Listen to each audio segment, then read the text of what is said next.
Hello, I'm moving to another practice drawing.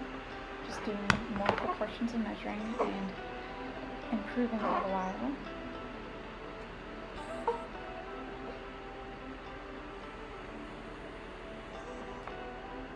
For this one, we were doing August Edouard's Frank Johnson, leader of the brass band of the 128th Regiment in Saratoga with his wife Helen. I don't know who these people are, but it looks almost like Civil War silhouettes in a way. And what I liked about the silhouettes was that you didn't have to think anything at all about measuring the shadows. You just had to think about the measurements of how tall the figure was vertically and horizontally.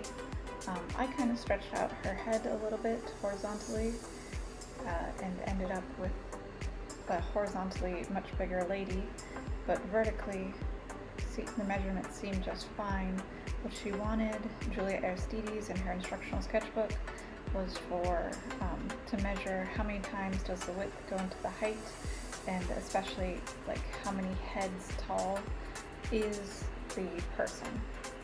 And so that's what you kind of see me doing, is figuring out mostly how many heads tall is the person, which worked out really well. I figured out the center line where I wanted her waist to start, and just kind of went from there to measure her out. She was about 6 and some heads tall. Now in terms of being wide, probably should have used the heads measurement again, but I was just measuring with my pencil. I think part of the reason why she ended up wider than she is tall is because I used gouache and went over my lines a little bit. But the gouache creates a really nice matte opaque finish without having to like layer over it and over and over it and ruin my paper. So that's why the gouache is actually really perfect for creating a silhouette.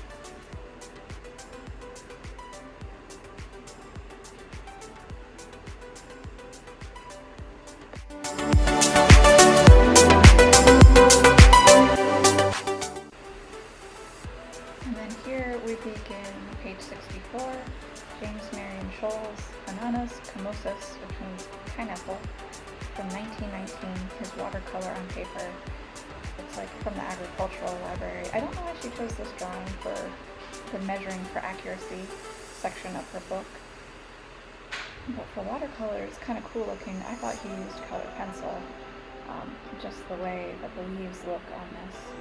So I'm going to have to study how this guy, James Marion Scholl, used his watercolors, because that was pretty cool. For this one, she wanted you to mark the top, bottom, and halfway of the illustration first, which creates kind of a good boundary for me to use. I still drew outside my boundaries for making my pineapple just a tiny bit taller. My leaves were outside of my top boundary, but at the very least it helped me out with the proportion, because I probably would have made the fleshy part of the pineapple much taller than it should have been if I hadn't marked the halfway point first. And then she had you draw the center line, and then you kind of drew out from there how wide the pineapple would be. I still ended up with a squatter fatter pineapple than James Marion Scholl, but it wasn't very far off at all. And then because he has so much color, I blocked in the shadow shapes and where the color changes and shifts, which is just kind of a carryover from past lessons, and also how painters do all of their drawings first. You kind of do like a black and white, and first you mark your outside boundaries, then you mark your shadow shapes, kind of outline those, and then you do like a grayscale, and then you color over top of that. Turned out pretty good for my grayscale.